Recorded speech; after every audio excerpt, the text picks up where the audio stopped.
Your son proposed to me, his mother smiled. Which one? She froze. The Duke didn't. The morning light fell through the tall windows of Thornwood Park in sheets of pale gold, illuminating dust motes that danced in the silence of the library. Arabella Sinclair stood before the shelves with her head tilted, reading spines she had already memorized in her 6 months of service, pretending to select a book while actually stealing a few moments of solitude before her duties began. She loved this room more than any other in the great house. The Dowager Duchess rarely came here, her eyes troubled her, and she preferred to have Arabella read aloud rather than strain herself, and the Duke seemed to conduct all his business in his private study in the East Wing. The library belonged to no one, which meant it could belong to her. Her fingers trailed along leather bindings as she moved down the row. Herodotus, Thucydides, a collection of military histories that she suspected no one had touched in decades. The books smelled of dust and age and possibilities, and when Arabella closed her eyes and breathed deeply, she could almost pretend she was back in her father's vicarage, surrounded by his modest collection, listening to him translate Greek poetry, while her mother hummed in the kitchen. But her parents were dead. The vicarage belonged to another family now, and Arabella was a paid companion in a duke's household, which was a great deal better than many fates that might have befallen an orphaned vicar's daughter with no fortune and no connections. She reminded herself of this often. Gratitude was a discipline, her father had always said. One must practice it like prayer. The library door opened, and Arabella's hand froze on a volume of Virgil. She knew his footsteps by now. Everyone in the household did. The Duke of Thornwood walked like a man who expected the world to rearrange itself around him, each stride measured and deliberate, carrying the weight of absolute authority. The servants scattered when they heard him coming. Even his mother's manner shifted in his presence, becoming something between maternal warmth and careful diplomacy. Arabella turned, prepared to offer a curtsy and a murmured excuse. But Lord Sebastian Ashworth had already stopped just inside the doorway. He stood framed against the darker hallway beyond, tall and severe in his black coat, his grey eyes finding her with that cool assessment that always made her feel she had been weighed and found inconsequential. "Miss Sinclair," his voice matched his eyes, frost over stone. "Your Grace." She dipped into a curtsy, keeping her gaze lowered. "Forgive me, I did not realize you required the library. I was just selecting a book, yes. I observed as much." He moved into the room, and Arabella found herself stepping aside to give him space, though the library was enormous, and there was no logical reason for such deference. Something about the Duke seemed to compress the air around him, to make any room he entered feel smaller and more charged. He did not look at her again. His attention had shifted to the shelves, his profile sharp as a cameo against the morning light.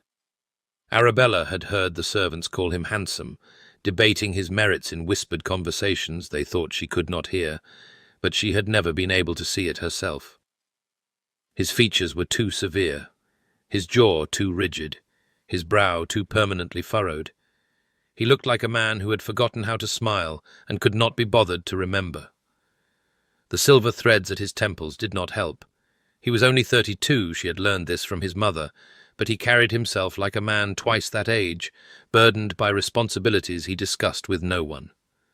"My mother sent you, I suppose," he said, still not looking at her. "No, Your Grace. Her Grace is still at breakfast. I came here on my own." A pause. Then slowly he turned his head to regard her. Something flickered in those grey depths, surprise perhaps, or curiosity, but it vanished before she could name it. "On your own," he repeated. "For what purpose?" Arabella felt her cheeks warm. It was not a servant's place to wander the great house seeking personal enjoyment. She should have stayed in the morning room, waiting for the Dowager to finish her meal. She should have found tasks to occupy her time, rather than indulging in solitary pleasures. "I enjoy reading, Your Grace." The Duke's eyebrow rose by perhaps a millimetre. "Do you?" It was not a question, but Arabella found herself answering anyway. My father was a classical scholar. He could not afford tutors, so he taught me himself. Languages, history, philosophy. She stopped, realizing she was rambling, that he could not possibly care about a dead vicar's educational methods. Forgive me. I will leave you to your business. Miss Sinclair. She had already begun to turn away. His voice stopped her, and she found herself looking back at him, her heart beating strangely fast. What were you going to select? He nodded toward the shelves. Before I interrupted. Arabella blinked. The question seemed so ordinary, so utterly unlike anything she would have expected from the Ice Duke, that for a moment she could not think how to answer. Virgil, she finally said. The Aeneid. I have not read it since— She swallowed. Since my father died. The Duke said nothing. His grey eyes remained fixed on her face, unreadable as always, but something in his stillness had shifted. He was listening, she realized, truly listening, in a way that he never did when she spoke to him in his mother's presence. Then he moved, crossing to the shelf she had been examining, and withdrew the volume she had been about to touch. He held it out to her without ceremony or explanation. Keep it as long as you like, he said. My mother does not use the library, and I have no need of Latin poetry. Arabella took the book with hands that trembled slightly. Thank you, Your Grace. He nodded once, a sharp downward jerk of his chin, and then he was gone, striding out of the library as abruptly as he had entered.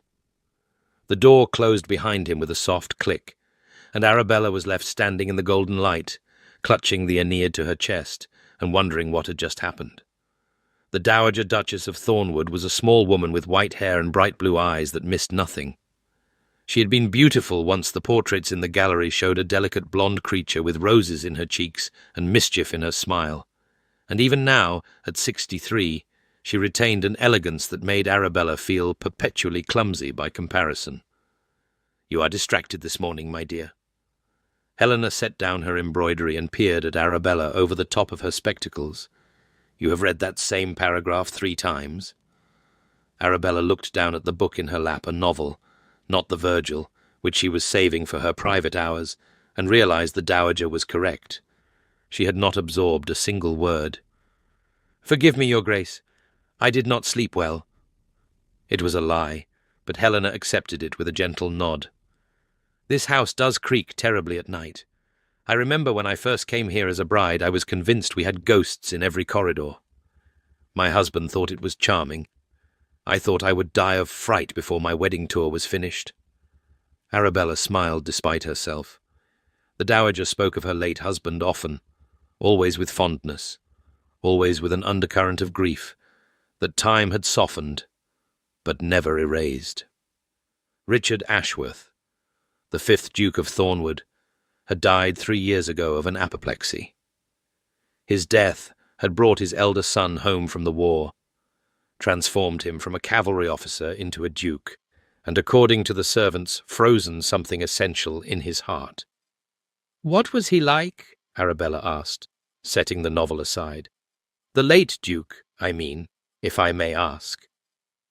Helena's eyes softened. He was warmth itself, loud, passionate. Full of opinions, he would defend to the death, and then change entirely by morning. He could not pass a person in distress without helping them, could not see injustice without fighting it, could not love quietly or moderately. She paused, her gaze drifting to the window. Sebastian is so like him, beneath it all. That is why it pains me to see what he has become.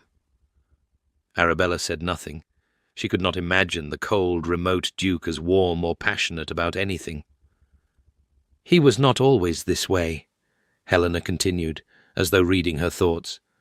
When he was young, before the army, he laughed more than Marcus. Can you imagine? My serious, silent Sebastian, running through these halls, getting into scrapes, bringing home injured birds and stray dogs. Her voice trembled slightly. The war changed him. And then his father's death, he felt responsible, you know. He was not here when it happened. He has never forgiven himself. That was not his fault, Arabella said quietly. He was serving his country. Reason has nothing to do with guilt, my dear. You must know that as well as anyone." The words landed like stones in still water. Arabella looked away, her throat tightening. She did know. She knew exactly how unreasonable guilt could be, how it could burrow into one's chest and make a home there, how it could whisper that if only she had been more, done more, been better, perhaps her parents would not have died within months of each other, worn down by poverty and illness and the slow erosion of hope. "I have upset you." Helena reached over to touch Arabella's hand. "Forgive me. I sometimes forget that you carry your own burdens." "It is nothing, Your Grace." "It is not nothing, but we shall pretend it is, if that makes it easier." Helena squeezed her hand once and then withdrew, picking up her embroidery again. "Now, we are expecting guests this weekend. Did I mention that?" Arabella seized the change of subject gratefully. "You did not.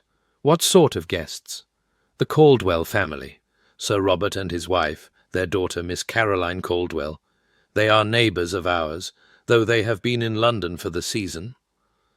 Helena's tone had shifted, becoming carefully neutral in a way that made Arabella's instincts prick. "Sir Robert is an old friend of my late husband's, and Miss Caldwell is, well, she is considered a diamond of the first water. Quite accomplished. £20,000. The implication was clear. Arabella kept her expression pleasant, her voice mild. "I see. And His Grace is aware of their visit?" "Sebastian arranged it himself." Helena did not look up from her stitching. "He knows his duty. He will need an heir eventually, and Miss Caldwell would be a perfectly suitable duchess." Something twisted in Arabella's chest, small and strange and entirely inappropriate. She ignored it firmly. What the Duke did or did not do with his matrimonial prospects was none of her concern. She was a companion, a servant in all but name. His life existed in a sphere entirely separate from her own. "I am certain she will be a lovely addition to the household," Arabella said, and if her voice was perhaps too bright, Helena was kind enough not to comment. The house party began on Friday afternoon with the arrival of 3 carriages and enough luggage to outfit an army. Arabella watched from the morning-room window as servants scurried to unload trunks and hat-boxes, as Sir Robert Caldwell descended with the ponderous dignity of a man who considered himself important, as Lady Caldwell followed in a flutter of silk and complaints about the road conditions. And then came Miss Caroline Caldwell, and Arabella understood immediately why she was called a diamond. She was exquisite.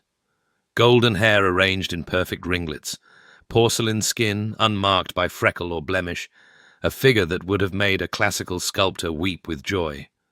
Her travelling dress was the height of fashion, her bonnet trimmed with silk flowers that probably cost more than Arabella's entire wardrobe, and when she smiled up at the Duke who had emerged to greet his guests, her teeth were small and white and even. Arabella touched her own hair, which had escaped its pins as usual to curl wildly around her temples. She looked down at her serviceable grey dress, chosen for practicality rather than beauty. She thought of her freckles, her too wide mouth, her figure that was pleasant enough but would never inspire poetry. Not that it mattered, not that she had any reason to compare herself to Miss Caroline Caldwell. The Duke would never look at her the way he was now looking at Miss Caldwell, with that formal politeness that passed for warmth in his frozen heart, and she did not want him to. She did not want anything from the Duke of Thornwood except the security of continued employment. She was still telling herself this when a voice spoke from the doorway behind her. "Admiring the view?" Arabella spun, her heart leaping into her throat, and found Lord Marcus Ashworth lounging against the door-frame with a lazy smile. He was everything his brother was not. Where Sebastian was dark and severe, Marcus was golden and laughing.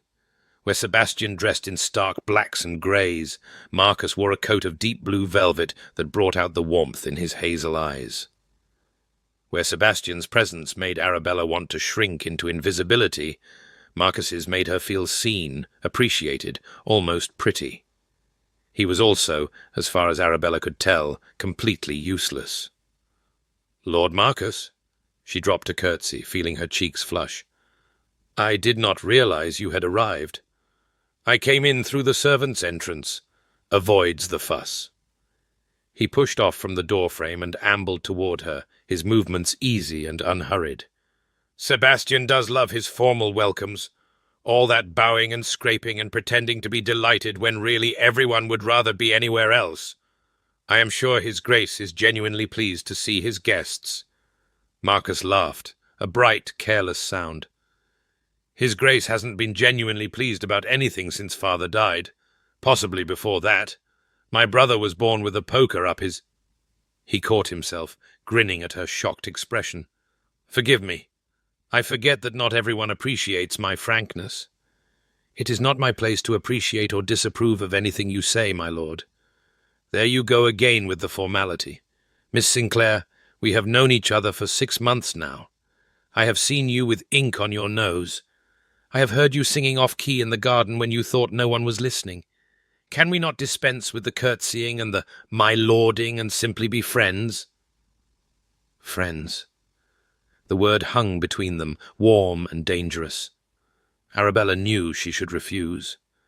She knew that friendship between a viscount and a companion was not possible, that such pretenses led nowhere good, that she was being either flattered or played.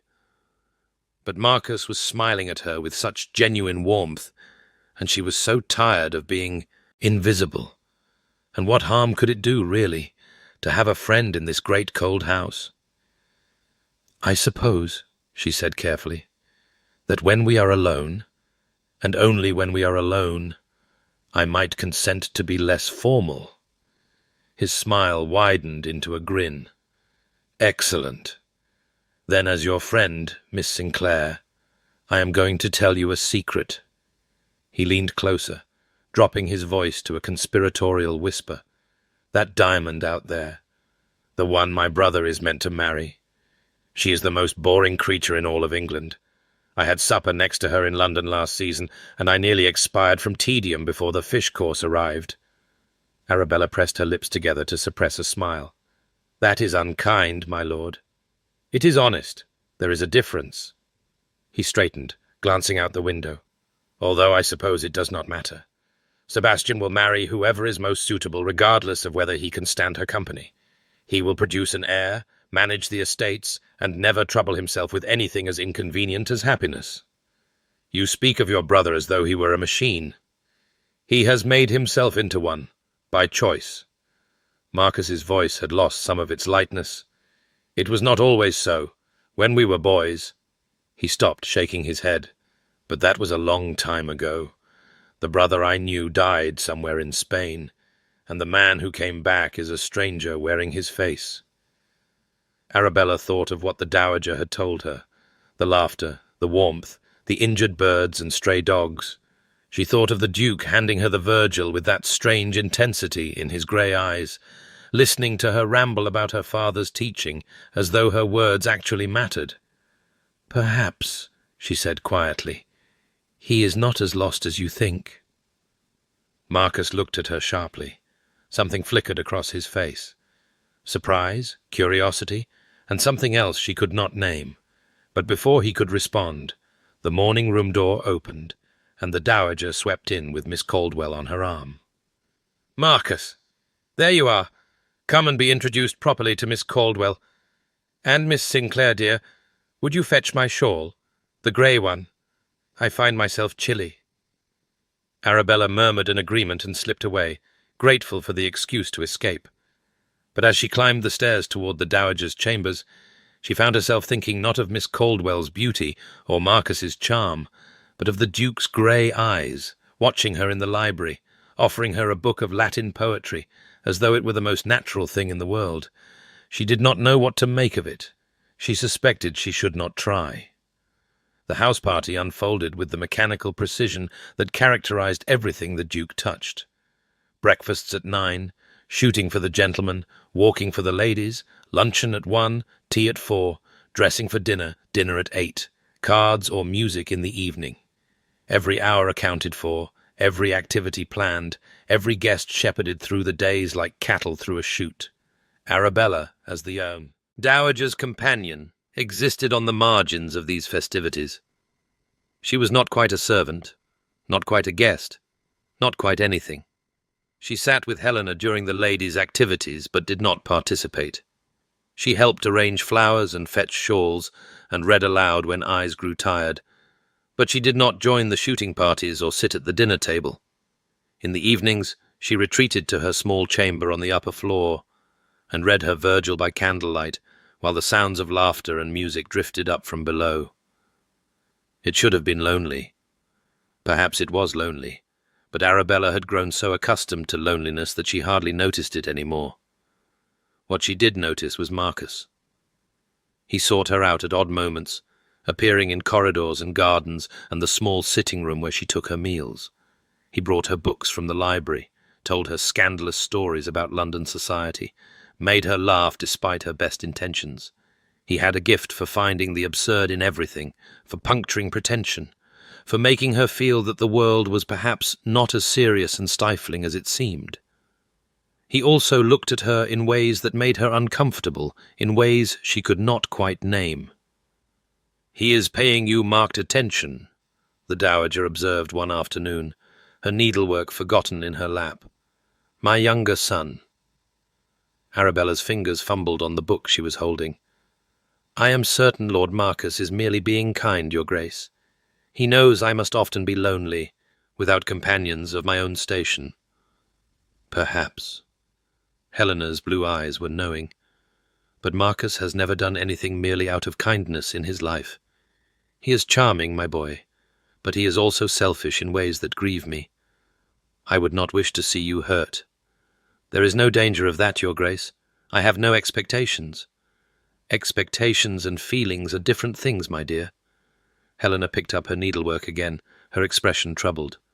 "Just promise me you will be careful. Marcus is not always what he seems." Arabella promised, though she was not entirely certain what she was promising. She liked Marcus. She enjoyed his company, his wit, his easy warmth. But she did not love him. She was quite sure she did not love him, and whatever he was playing at, she was not foolish enough to believe it would end in anything but heartbreak for her. She was a vicar's daughter with no fortune, no connections, no beauty worth remarking upon. Men like Lord Marcus Ashworth did not marry women like her. They flirted with them, perhaps seduced them, occasionally ruined them, but they did not marry them. This knowledge should have been armor enough.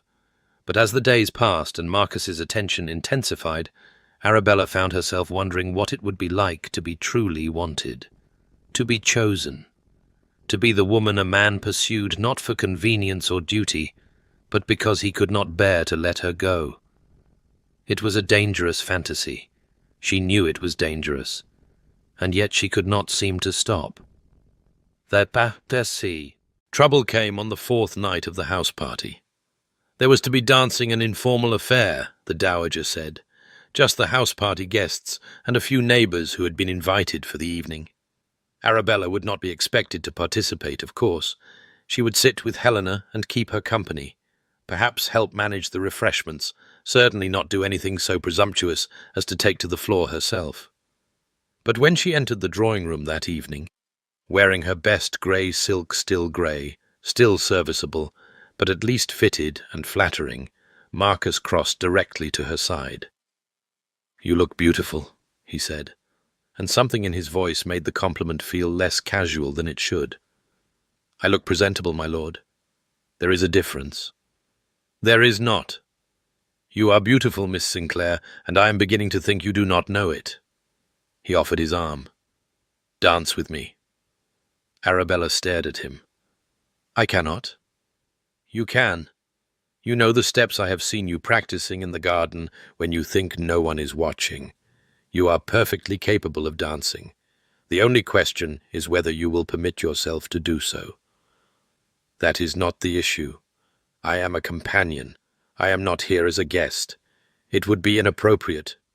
"Damn what is appropriate." His voice had dropped, urgent and intense.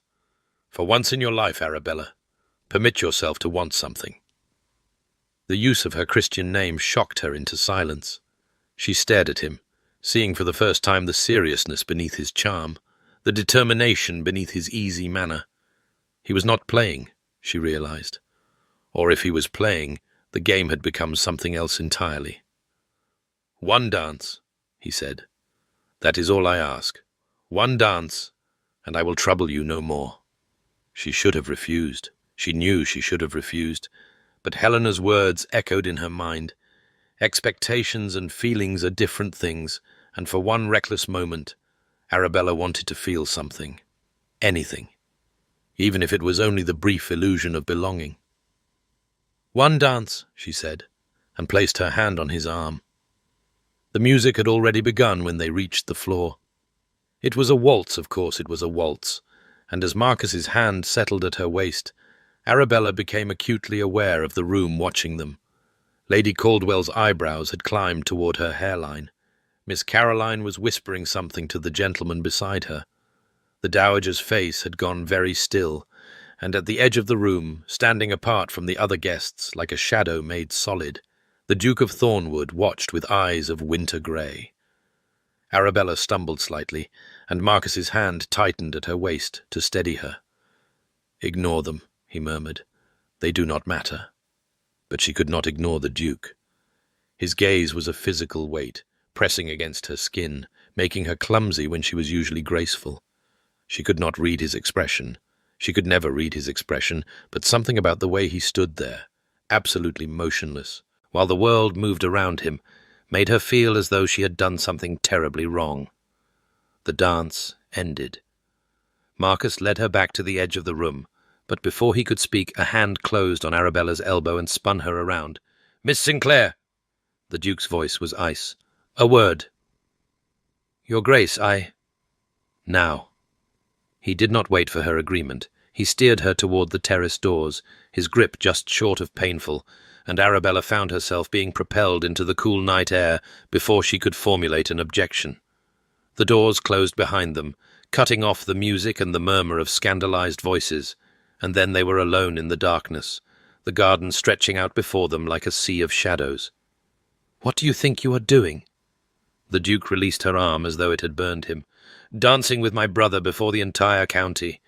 Do you have any idea how that looked?" "I was—" Arabella's voice shook with a combination of fear and rising anger. "He asked me to dance. I did not think—" "That much is evident. You did not think." He paced away from her, then back, his movements sharp and agitated. "Marcus has been making a fool of himself over you for weeks. Every servant in this house has noticed. Every guest at this party is talking about it. And now you waltz with him in public as though what, Your Grace?" The anger was winning now, burning away her fear. "As though I am a person deserving of common courtesy? As though I might be permitted one moment of pleasure in my drab little existence? As though you might be angling to become a viscountess?" The words hit her like a slap. Arabella stepped back, her hand rising involuntarily to her chest. "You think I am fortune-hunting?" Her voice came out flat, all the anger drained from it. "You think I have designs on your brother's title? I think my brother is a fool with debts he cannot pay and a taste for inappropriate attachments. And I think you are—" He stopped, his jaw clenching. "What? What am I?" He did not answer. He stood there in the moonlight, his face a mask of carved stone, and Arabella felt something inside her crack open. All the smallness she had tried so hard to overcome, all the invisibility she had wrapped around herself like armor, came rushing back with the force of a winter tide. "I am nothing," she said quietly. "I am aware. You need not remind me of it." She turned to go, but his voice stopped her. "That is not what I was going to say." Arabella did not turn around. She could not bear to look at him, could not bear to see the contempt or the pity or whatever else lurked in those grey eyes. "It does not matter, Your Grace. I will stay away from your brother. I will keep to my place. You need not concern yourself with me any longer. Miss Sinclair, good night." She fled. There was no other word for it. She fled through the garden doors, through the drawing room full of staring faces, up the stairs and down the corridor to her small cold chamber, where she locked the door behind her and pressed her back against it, sliding down until she sat on the floor with her knees drawn up to her chest. She did not cry. She had not cried since her father's funeral, and she would not start now over a harsh word from a man she did not even like. But she sat there in the darkness for a long time, listening to her own breathing, and she thought about how foolish she had been to imagine that she could ever be anything more than invisible. 3 days passed. Arabella kept to her duties with mechanical precision. She woke, dressed, attended the dowager, read aloud, fetched and carried, and retreated to her chamber at night, without once venturing near the public rooms, where the house party continued its glittering routine. She saw Marcus only at a distance. He attempted to approach her twice, but she evaded him with excuses about the dowager's needs, and she did not see the Duke at all. It was better this way, safer. She had been foolish to let Marcus's flattery affect her, foolish to imagine that a single waltz could be anything other than ammunition for gossip. She had been reminded of her place, and now she would keep to it. But on the 4th morning, everything changed. Arabella was arranging flowers in the morning room when Marcus appeared in the doorway. He looked different than usual, pale, almost nervous, his customary easy confidence replaced by something more brittle. "Miss Sinclair? Arabella?" He closed the door behind him, and her heart began to pound with sudden anxiety. "I must speak with you." "My lord, I do not think—" "Please." He crossed to her, taking her hands before she could pull away. "I have behaved badly. I know I have. I pushed you into that dance when I should have respected your reluctance, and I exposed you to my brother's disapproval when you had done nothing wrong. I am sorry for it." She searched his face, looking for the charm, the performance, the game beneath the words. But all she could see was earnestness. He looked, for the first time since she had known him, completely sincere. "I forgive you," she said slowly. "But that does not mean we should continue as we were. Your brother was right. It is inappropriate for us to be seen together so often." "My brother is an ass." Marcus's grip on her hands tightened. "He has no right to dictate who I spend my time with. He has no claim over you, no authority to— He is the head of this family. He has every right." "Only because he takes it, only because he insists on controlling everything and everyone around him, as though happiness were a crime against duty." Marcus released one of her hands to cup her face, and Arabella froze, her breath catching. "You are the only genuine thing in this house, Arabella, the only person who is exactly what she seems. Do you know how rare that is? Do you know what it means to me? Marcus, I love you." The words came out in a rush, and his eyes were bright with something that might have been desperation. "I did not mean for it to happen. I know it is impossible. Know that my mother will object and Sebastian will be furious and society will talk. But I cannot help what I feel, and I cannot bear to let you go without at least trying to—" He stopped, swallowing hard. "Marry me. Be my wife. Let me give you the life you deserve." The world stopped. Arabella stared at him, her mind refusing to process what she had just heard. A proposal.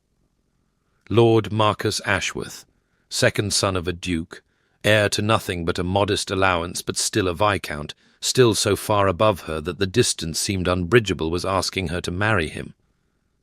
"I cannot accept," she heard herself say. "Your family would never—" "My family does not matter. Only you matter." He was still holding her face, his thumb tracing her cheekbone. "I know I am not perfect. I know I have debts and no great prospects, and a reputation for being unreliable. But I would be different for you, Arabella. I would be the man you deserve." She wanted to believe him, Some desperate, hungry part of her wanted to believe that she could be loved, that she could be chosen, that a man might look at her grey dresses and ink-stained fingers and wild auburn hair and see something worth fighting for. But her father's voice echoed in her memory. Pretty words are easy. It is actions that reveal the soul. "I need time," she whispered. "This is too much, too fast. I need to think." Marcus's face fell, but he nodded. "Of course. Take all the time you need. I will wait." He pressed a kiss to her forehead, gentle and reverent, and then he was gone, slipping out through the garden door as quickly as he had come. Arabella sank into the nearest chair, her legs suddenly unable to support her. She pressed her hands to her burning cheeks and tried to breathe, tried to think, tried to understand what had just happened and what it meant. A proposal, a future, a life she had never dared to imagine, and lurking beneath the wonder, a cold whisper of doubt that refused to be silenced. She did not mean to tell the dowager. She meant to keep the proposal secret until she had decided what to do, how to respond, whether to risk everything on a man she barely knew. But when Arabella entered the morning room an hour later, still flushed and distracted, she found Helena there with Sebastian. The Duke stood by the window with his back to the room, and the dowager sat in her usual chair with an expression that suggested their conversation had not been pleasant. "Miss Sinclair." Helena's voice was kind but strained. "Come in, dear. We were just— Your son proposed to me." The words escaped before Arabella could stop them. They hung in the air like cannon fire, echoing off the walls, and for a moment no one moved. Then Helena smiled, a strange, soft smile that made her look suddenly much younger. "Which one?" Arabella froze. The question made no sense. There was only one son who had shown her attention, only one son who had danced with her and sought her company and spoken of love. Why would the dowager ask such a thing unless she knew something Arabella did not? But she had no time to examine the thought, because the Duke had turned from the window, and the expression on his face made her forget how to breathe. He was not cold. He was not remote. The ice that usually armored him had cracked, shattered, revealing something beneath that burned like a forge fire. His grey eyes fixed on her with an intensity that made her take an involuntary step backward, and his voice, when he spoke, was rough with something that might have been fury or anguish or something else entirely. "Which one?" he repeated, and the words were not a question at all. They were a demand, a declaration, a laying bare of something that had been hidden so long even he had not known it existed. Arabella could not answer. She could not move, could not think, could not do anything but stand there in the morning light while the Duke of Thornwood looked at her as though she were the answer to a question he had forgotten how to ask. Helena's smile deepened, and she folded her hands in her lap with the satisfaction of a woman who had been waiting for this moment far longer than anyone realized. And in the silence that stretched between them, Arabella understood with a clarity that shook her to her core that everything she thought she knew about this family, this house, and her own heart had just been proven terribly, wonderfully wrong. The silence in the morning room stretched like a held breath, pressing against Arabella's chest until she thought she might suffocate from the weight of it. The Duke's grey eyes remained fixed on her face with that searing intensity, and she found herself utterly incapable of looking away. "Sebastian." The dowager's voice cut through the stillness, gentle but firm. "Perhaps you might give Miss Sinclair a moment to collect herself. She has had quite a shock." "She has had a shock." The Duke's laugh was harsh, utterly devoid of humour. "Yes, I imagine she has." He turned away abruptly, his shoulders rigid beneath his dark coat, and Arabella watched the muscles in his jaw clench and release as he fought for the control that usually came so easily to him. She had never seen him like this. She had not known he was capable of being like this, raw, exposed, the ice cracked to reveal the fire beneath. "Your Grace," she managed, her voice emerging as barely more than a whisper. "I do not understand. Your mother's question, why would she ask which son? Because my mother sees everything. Sebastian did not turn around. Even the things I have tried very hard to hide from myself. Helena rose from her chair with the careful grace of a woman whose joints protested sudden movement, and she crossed to stand beside Arabella. Her hand, when it touched Arabella's arm, was warm and steady. "Come, my dear, let us go somewhere more private, where we might talk without—" "No." Sebastian spun to face them, and something in his expression made Helena's hand tighten on Arabella's arm. She should hear this. She deserves to understand what she has walked into. "Sebastian, this is not the time." "When would be the time, Mother? When Marcus has already secured her promise, when the banns have been read, and it is too late for anyone to object." He laughed again, that same bitter sound. "You asked which son? You knew the answer before you asked. You have known for months." "I suspected," Helena said quietly. "That is not the same thing." "What did you suspect?" Arabella heard herself ask. Her voice sounded strange to her own ears, distant and hollow. "What have I missed?" The dowager exchanged a long look with her elder son, something passing between them that Arabella could not interpret. Then Helena sighed, releasing Arabella's arm, and returned to her chair with the weariness of a woman who had carried a secret for too long. "My son," she said carefully. "Both my sons have taken notice of you, Miss Sinclair. I suspected as much when Sebastian began finding reasons to visit the library at odd hours, when he started asking questions about your well-being, when he insisted on personally reviewing the household accounts to ensure your salary was adequate." She paused, her blue eyes softening with something like pity. "Sebastian has not shown interest in a woman since returning from the war.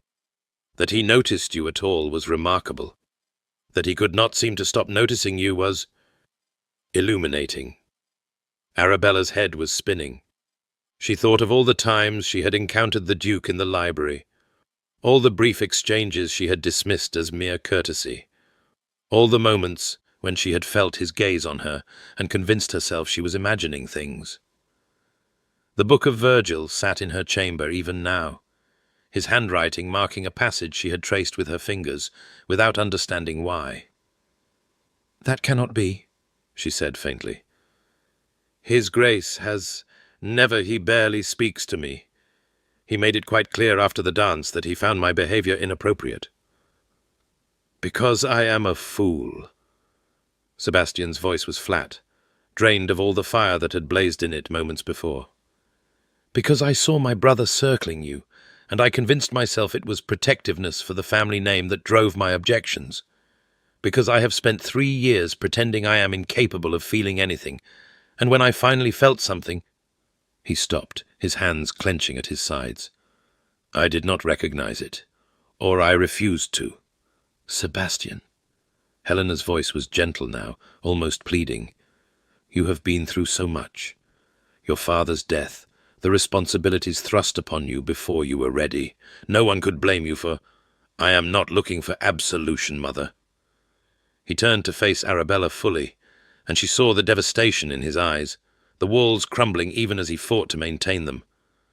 "I am trying to explain. Badly, it seems, but I am trying." Rabichelus pressed a hand to her stomach, where a strange, fluttering sensation had taken up residence. "Lord Marcus proposed to me this morning," she said, because it seemed important to establish the facts, to hold on to something concrete in a conversation that had become increasingly unreal. "He said he loved me. He asked me to marry him." "And what did you say?" "I said I needed time to think." Something flickered across Sebastian's face, hope, perhaps, or relief, quickly suppressed. "Then you have not accepted him." "I have not accepted or refused anyone. I do not—" She pressed her fingers to her temples, fighting back a wave of dizziness. "This is too much. An hour ago I was arranging flowers and wondering if the weather would hold for the guest's departure. Now I am being told that 2 brothers that you—" She could not finish the sentence. She could not even finish the thought. Helena rose again, crossing to the bell pull by the fireplace. "I am going to ring for tea," she said firmly, "and we are all going to sit down and discuss this like civilized people. Sebastian, you will take a seat and stop looming like a Gothic villain. Miss Sinclair, you will breathe before you faint, and we will sort this out together." It was such a practical response to an impossible situation that Arabella felt a hysterical laugh building in her chest. She swallowed it down and allowed Helena to guide her to the settee, where she sank onto the cushions with legs that had finally given up the pretense of supporting her. Sebastian did not sit. He remained standing by the window, his profile sharp against the grey autumn light, and he did not speak again until the tea had arrived, and Helena had pressed a cup into Arabella's trembling hands. "I should explain about Marcus," he said finally. "What he told you, some of it may even be true. He has a gift for sincerity when it suits him." "Sebastian," Helena's voice held a warning. "She deserves to know." He turned from the window, his expression grim. "My brother is charming, Miss Sinclair. He always has been. People love him instantly, they cannot help themselves. He is warm where I am cold, easy where I am difficult, delightful where I am merely dutiful." He paused, and something bitter twisted his mouth. "He is also in debt to the tune of £8,000, with creditors threatening legal action if he does not pay by the end of the year." Arabella set down her teacup before she could drop it. £8,000? Gambling debts, mostly. Some foolish investments. A thoroughly inadvisable horse he insisted would win every race it entered. Sebastian's voice was flat, reciting facts without emotion. "I have paid his debts before more times than I can count. But I told him 6 months ago that I was done, that he needed to find his own solution, or face the consequences. And his solution," Arabella said slowly, the pieces beginning to fall into place, "was to marry someone with a fortune. Yes, he has been pursuing heiresses in London with limited success. Most families are wise enough to investigate a suitor's finances before permitting an attachment." Sebastian met her eyes, and she saw the reluctance in his gaze, the wish that he did not have to say what came next. "You are not an heiress, Miss Sinclair, but you are clever, capable, and kind. The sort of woman who might manage a household on limited funds, who might be content with less than she deserves, who might not ask too many questions about where the money goes." The words landed like stones, each one heavier than the last. Arabella thought of Marcus's proposal, his pretty speeches about love and wanting to be different for her. She thought of his nervous energy, his desperation, the way he had pressed for an immediate answer. "He does not love me," she said quietly. "He needs me." "I believe he has convinced himself the two are the same thing. Marcus has always had that talent for believing whatever is most convenient in the moment." Sebastian's voice softened slightly. "I am not saying he feels nothing for you. He may even genuinely care, in his fashion. But marriage to my brother would mean a lifetime of managing his failures, of watching your household budget vanish into card games and bad horses, of loving a man who is incapable of putting anyone's needs before his own." Helena made a soft sound of distress. "You paint too harsh a picture, Sebastian. Marcus is not wicked. He is merely selfish, reckless, incapable of growth." Sebastian's jaw tightened. "I have watched him destroy every opportunity father gave him, squander every advantage of his birth, and charm his way out of every consequence. I will not watch him do the same to her." The pronoun hung in the air, not Miss Sinclair. Her.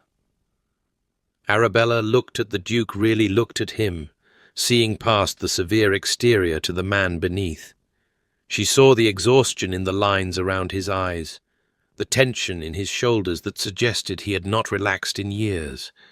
She saw the grief that Helena had spoken of, buried deep but never healed, and the loneliness that mirrored her own so precisely it made her chest ache. "Why do you care?" she asked softly. "What I do, who I marry, why should it matter to you?" Sebastian was silent for a long moment. When he spoke, his voice was rough. "Because you deserve someone who sees you, not someone who sees a solution to his problems." He paused, and something vulnerable flickered across his face before he suppressed it. "Because I have watched you with my mother these past months. Your kindness, your patience, your genuine affection for a woman you were hired to serve. Because I have heard you laughing in the garden and seen the way your face lights up when you speak of books. Because—" He stopped, turning away abruptly, and Arabella saw his hands tremble slightly before he clasped them behind his back. "Because you make this house feel less empty," he finished quietly. "And I am terrified of what it will become when you leave." The admission seemed to cost him something. He stood with his back to her, rigid as a soldier awaiting court-martial, and Arabella felt her heart crack open in a way she had not permitted in years. Helena was watching her with bright, knowing eyes. "I believe," the dowager said carefully, "that I am feeling rather tired. Miss Sinclair, would you be so kind as to help me to my chambers?" It was an obvious excuse, but Arabella grasped at it gratefully. "Of course, Your Grace." She rose on unsteady legs and offered her arm to Helena, who took it with a gentle squeeze. They were nearly to the door when Sebastian spoke again. "Miss Sinclair." She stopped but did not turn. "Your Grace, whatever you decide about Marcus, about your future, I hope you will not let my feelings influence you unduly. You owe me nothing. You owe no one anything except yourself." Arabella closed her eyes briefly, absorbing the words. Then she guided Helena from the room, leaving the Duke standing alone in the morning light, the echoes of his confession hanging in the air like incense. The dowager did not need help to her chambers.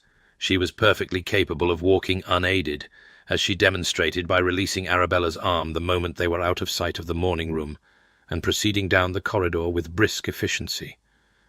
"You will have questions," Helena said, not slowing her pace.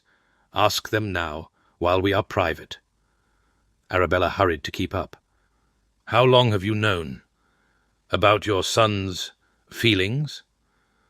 "I began to suspect shortly after you arrived. Sebastian has always had a weakness for intelligent women, though he would deny it strenuously. When I saw how often he found excuses to be near you, how he inquired about your comfort and your reading preferences and your history." Helena shrugged elegantly. "A mother notices these things." "Why did you not say anything?" "What would I have said? Sebastian would have denied it. You would have been mortified, and the situation would have become impossibly awkward." Helena paused at the foot of the stairs, turning to face Arabella with an expression of surprising seriousness. "I hoped that, given time, my son might recognize his own heart. I did not anticipate Marcus complicating matters quite so thoroughly." Arabella pressed a hand to her forehead, where a dull ache was beginning to form. "I do not know what to do," she admitted. "An hour ago I had one impossible proposal to consider. Now I do not even know what I have." "You have options, my dear. That is more than many women in your position can claim." "But they are both, I cannot—" Arabella struggled to find words for the turmoil inside her. "Lord Marcus asked me to marry him. Your elder son has told me he has feelings for me but has not proposed. These are not equivalent situations." "No," Helena agreed. "They are not." She began to climb the stairs, and Arabella followed automatically, her mind racing. "Sebastian will not propose to you, Miss Sinclair. Not now. Perhaps not ever.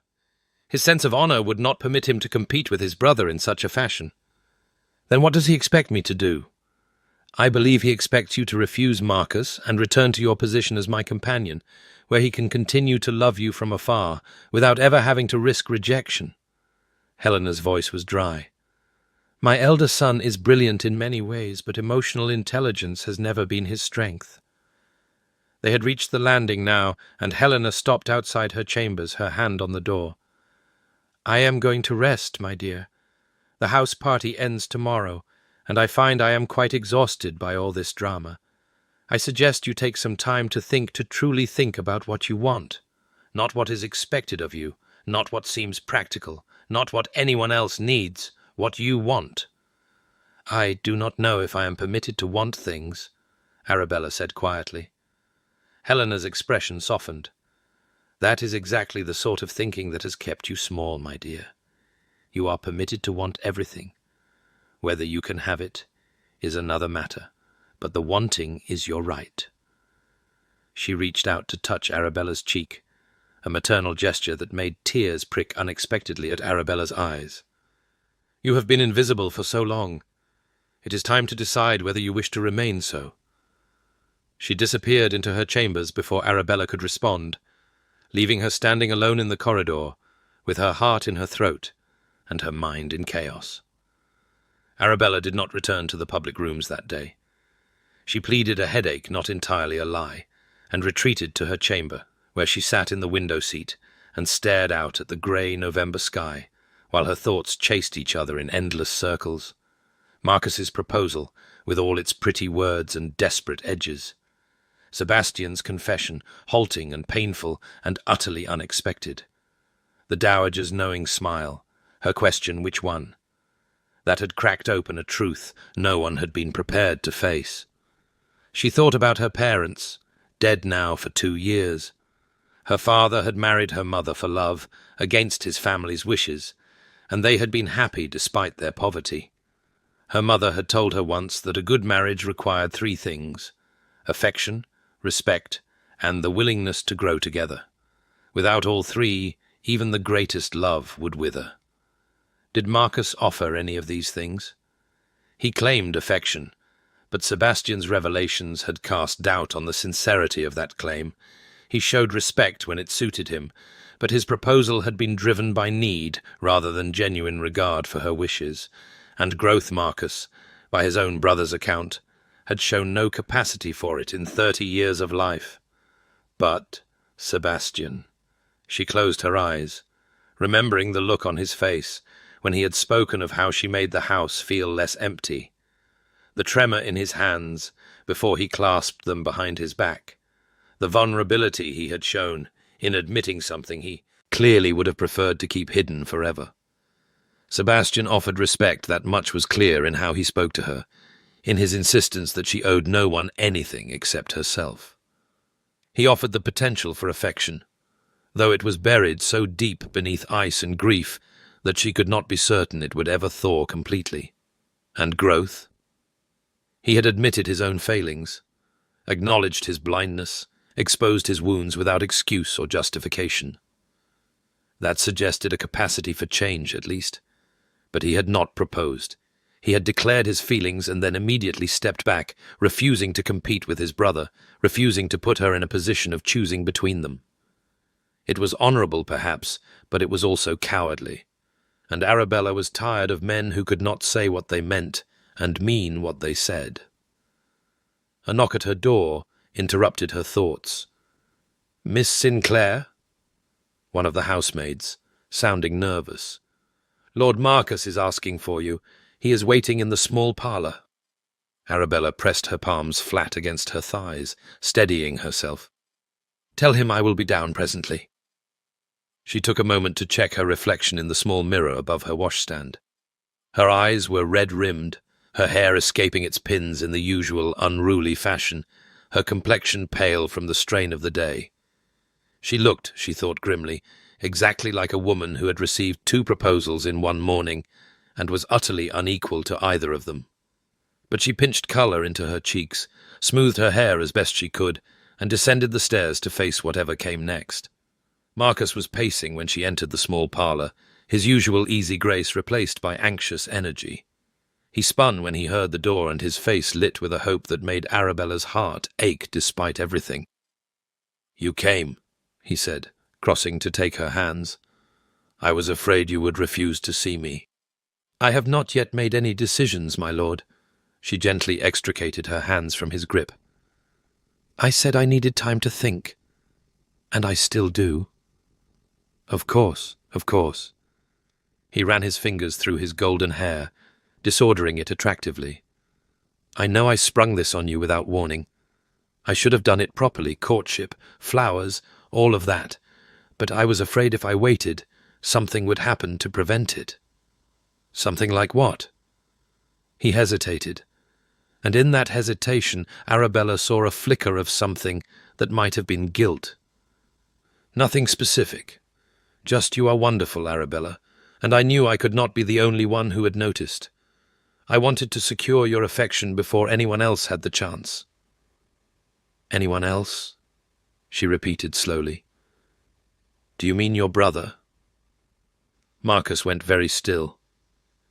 "What has Sebastian said to you?" "A great deal, as it happens." She moved away from him, putting the settee between them, needing the distance. "He told me about your debts, Marcus. £8,000. The colour drained from his face. "He had no right. He had every right. He is the head of your family, and he is concerned about your choices." She kept her voice calm, though her heart was racing. "Is it true? Did you propose to me because you need a wife who can manage your finances?" "No." Marcus's voice was vehement. "No, that is not, I mean, yes, I have debts. Everyone has debts. But that is not why I proposed.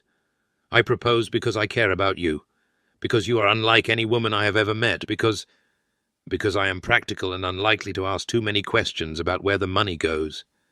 He flinched as though she had struck him. "Sebastian's words, not mine." "But are they untrue?" Marcus was silent for a long moment. When he spoke again, his voice was smaller, stripped of its usual bravado. I thought that if I married someone sensible, someone good, someone who could help me be better, that perhaps I could finally become the man my father wanted me to be." The confession was raw, and Arabella recognized the genuine pain beneath it. She thought of Helena's words. "Marcus is not wicked. He is merely selfish." "You want me to save you," she said quietly. "That is not the same as wanting me." "Can it not be both?" He stepped toward her, his eyes pleading. "I do care for you, Arabella. Perhaps not in the grand romantic way the poets describe, but I enjoy your company. I admire your mind. I believe we could be happy together. Is that not enough to build a marriage on?" She considered the question seriously, because it deserved serious consideration. Many marriages were built on less than what Marcus described. Affection, compatibility, shared interests. These were the foundations of most matches in their class, and they often proved more durable than passionate love. But she thought of her parents again, of the way her father had looked at her mother, of the quiet devotion that had sustained them through poverty and loss. She thought of what it might be like to spend the rest of her life with a man who cared for her without loving her, who needed her without truly seeing her. And she thought of Sebastian, standing in the morning light, telling her that she made his house feel less empty. "I do not know," she said finally. "I need more time." Marcus's face fell, but he nodded. "Of course. Take whatever time you need. I will not pressure you again, I promise." He moved toward the door, then paused. "Whatever Sebastian told you, do not let him poison you against me. He has his own reasons for wanting to keep us apart." "What reasons?" But Marcus only shook his head and left without answering, and Arabella was left alone with the unsettling suspicion that she had just received a warning she did not fully understand. That evening, Arabella found herself in the library. She had not intended to come here. She had meant to stay in her chamber, to continue her endless circling thoughts, to avoid everyone until she had reached some kind of clarity. but her feet had carried her down the stairs and along the corridor, and now she stood before the shelves where she had first encountered the Duke, running her fingers along the familiar spines. The Virgil was still in her chamber. She had not finished, it had barely started it, really, distracted by everything that had happened since he had pressed it into her hands.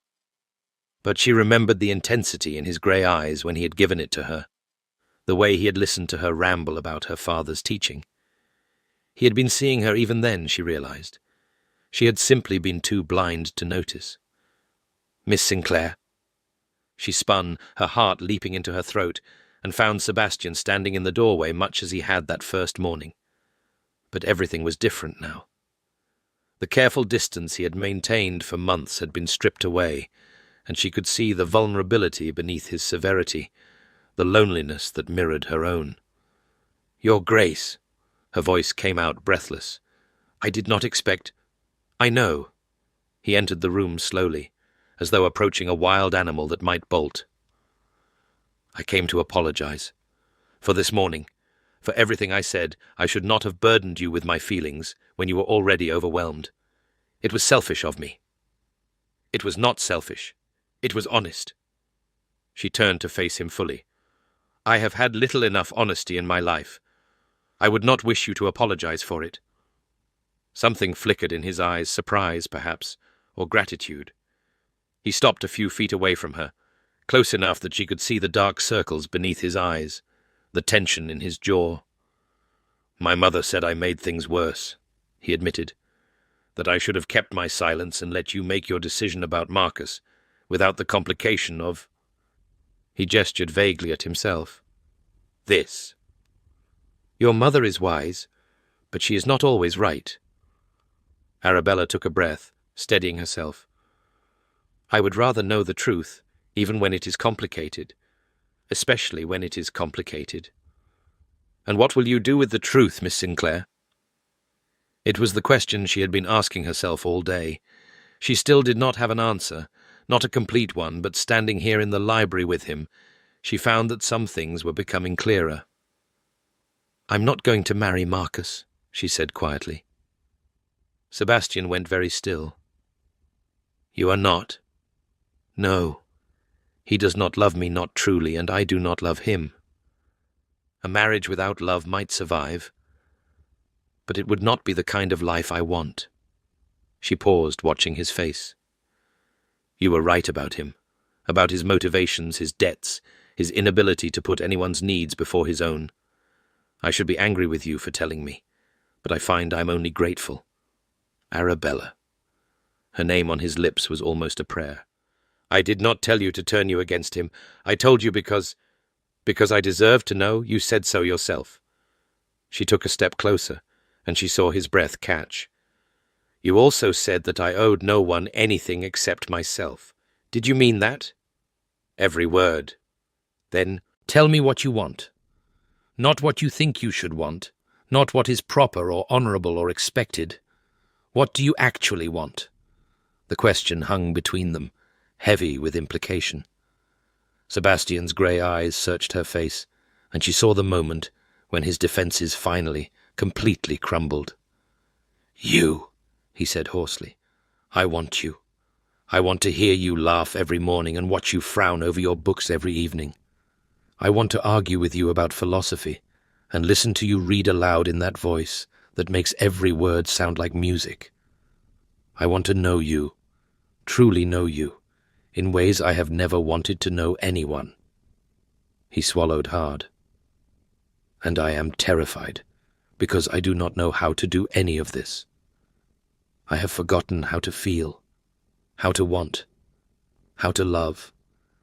I am broken in ways that may never heal, and you deserve someone whole." Arabella's heart was pounding so hard she could feel it in her fingertips. "Perhaps," she said softly, "I do not want someone whole. Perhaps I want someone who understands what it is to be broken." Sebastian's eyes widened. "You cannot mean—" "I mean that I have spent my entire life feeling invisible, feeling insignificant, feeling like I would never be enough for anyone. And then you looked at me, truly looked at me, and for the first time I felt seen. She reached out, her fingers brushing his sleeve, and she felt him shiver at the contact. "I do not know what I feel for you. It is too new, too overwhelming.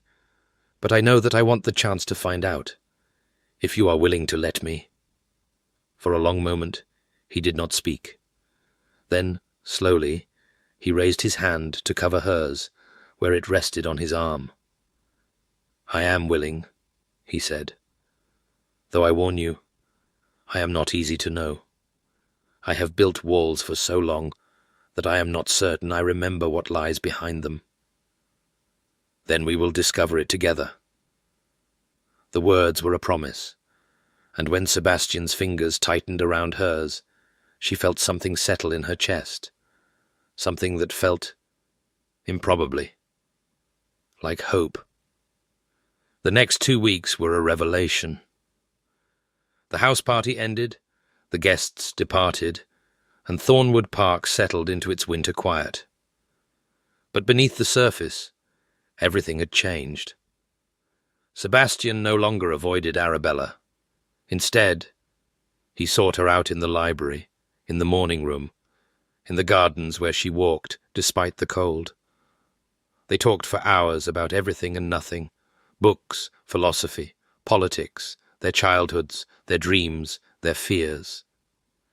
He was not an easy man to know, as he had warned her. His emotions were buried deep, and he often retreated into silence when conversations became too intimate. But he was trying, visibly and painfully trying, to let her in. And each small revelation, his father's death, his guilt over being away when it happened, the grief he had never allowed himself to feel, felt like a gift. Helena watched their growing closeness with undisguised satisfaction. "I knew," she said one afternoon, finding Arabella alone in the morning room. "From the moment you arrived, I knew you were exactly what he needed." "You could not have known," Arabella protested. "I am no one, a vicar's daughter with nothing to recommend her." "You are everything," Helena interrupted firmly. "You are kind without being weak, intelligent without being cold, strong without being harsh. You see people as they truly are, and you love them anyway.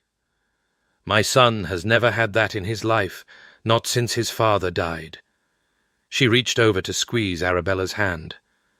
"You are good for him, and if I am not mistaken, he is good for you as well." Arabella could not deny it. She had never felt more alive than she did in these weeks, never felt more herself. The fear of insignificance that had haunted her since her parents' death was beginning to fade, replaced by something warmer and more solid. Sebastian saw her, valued her, wanted her not for what she could do for him, but for who she was, and she was falling in love with him. Slowly, terrifyingly, inevitably, she was falling in love with this broken, beautiful man who looked at her as though she were the answer to everything. But Marcus had not given up. He had left with the other house party guests, but his letters arrived every few days, full of apologies and promises, and increasingly desperate pleas for her to reconsider. He did not mention his debts again, but he spoke often of his determination to change, to become worthy of her. Each letter was more eloquent than the last, and Arabella found herself wondering if she had been too hasty in her judgment. She showed the letters to Sebastian, and watched his face harden as he read them. "He is manipulating you," he said flatly. "This is what Marcus does. He senses that he is losing, so he becomes whatever he thinks you want him to be." "Perhaps, but perhaps he is also sincere." Arabella took the letter back, folding it carefully. "He is your brother, Sebastian. You must have loved him once." "I love him still." The admission seemed to pain him. "That is why I know what he is capable of. Marcus has been breaking promises since he could speak. He does not mean to. He genuinely believes each promise when he makes it, but the moment it becomes inconvenient, he forgets." "People can change." "People can." Sebastian's grey eyes met hers, and she saw the old pain there, the scars of too many disappointments. But Marcus never has, and I do not want you to be the next person he fails." Arabella did not argue further. She set the letters aside and returned to their conversation about Herodotus, and she tried not to think about the golden-haired man who was fighting for her from a distance. But the conflict between the brothers was far from over, and Arabella was about to find herself at its center. Marcus returned to Thornwood Park 3 weeks before Christmas, arriving without warning in a flurry of snow and apologies. "Mother summoned me," he explained, when Sebastian confronted him in the entrance hall. "She said she wanted the family together for the holidays. Would you have me refuse?" Helena, who had appeared at the top of the stairs, smiled serenely. "I did write to him, Sebastian. It has been months since we were all together. I thought it would be good for everyone." Arabella, watching from the morning-room doorway, saw the muscle in Sebastian's jaw tighten. He clearly suspected ulterior motives, but he could not argue with his mother's stated reasons without appearing churlish. "Very well," he said stiffly. "Welcome home, Marcus." "Brother." Marcus's smile was brilliant, but his eyes, when they found Arabella, held something more complex. "Miss Sinclair, I hope you are well." "Very well, thank you." The words were polite, distant, and Arabella saw the flicker of hurt that crossed Marcus's face before he masked it with his usual charm. He had expected what?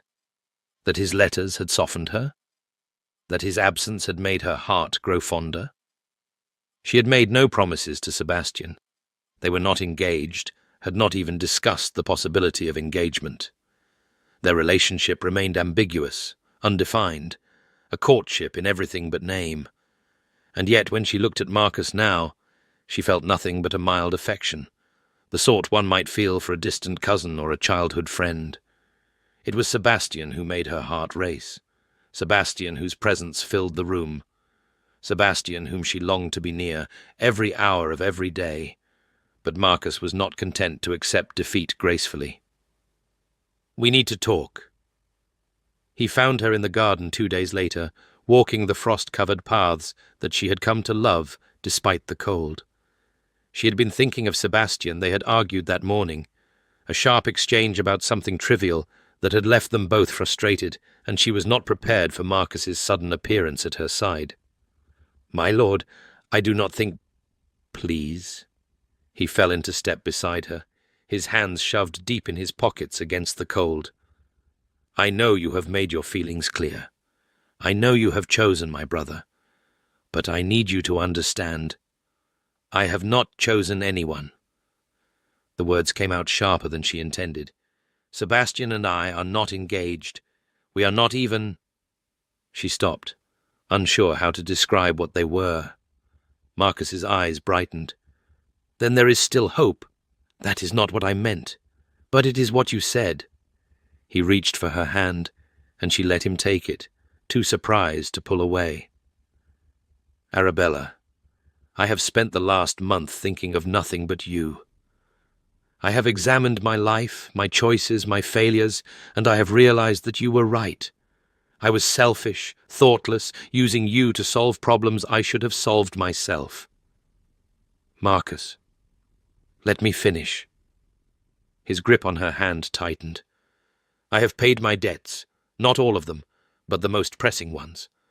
I sold my horses, closed my gaming accounts, dismissed my valet because I could not afford to pay him properly. I am trying to become the man you deserve, Arabella. The man my father wanted me to be." She stared at him, uncertain whether to believe him. "How did you pay the debts? You have no income except your allowance from Sebastian." "I sold the estate father left me, the hunting lodge in Scotland." His voice was quiet now, stripped of its usual bravado. "It was the only thing I had left from him, and I let it go. For you." The revelation stunned her. She knew how much Marcus had loved that lodge. He had spoken of it often during the house party, describing the summers he had spent there as a boy, the memories of his father that clung to every stone. "Why would you do that?" "Because I love you." His hazel eyes were earnest, and for once she could not detect any trace of manipulation. "Truly love you, Arabella. Not the desperate, selfish love I offered before, but something real, something that grew in your absence, when I had nothing to do but examine my own heart." She did not know what to say. She had been so certain that her feelings for Marcus had faded, that her connection with Sebastian was the true and lasting thing. But now, faced with evidence of genuine change, genuine sacrifice, "I need time," she said again. The words felt like a betrayal of Sebastian, but she could not simply dismiss what Marcus was telling her. "Take all the time you need." He released her hand, stepping back with a small, sad smile. "I will not pressure you. I will not make a scene. I will simply be here, proving with my actions that I am worthy of the chance you once offered me." He turned and walked away through the frozen garden, and Arabella stood alone among the bare rose bushes, feeling more confused than she had since the morning when everything changed. That night she told Sebastian everything. They were in the library, their library, as she had come to think of it, sitting by the fire, while snow fell softly beyond the windows. She described Marcus's claims about his debts, about the hunting lodge, about his love for her. Sebastian listened in silence, his face unreadable. "Do you believe him?"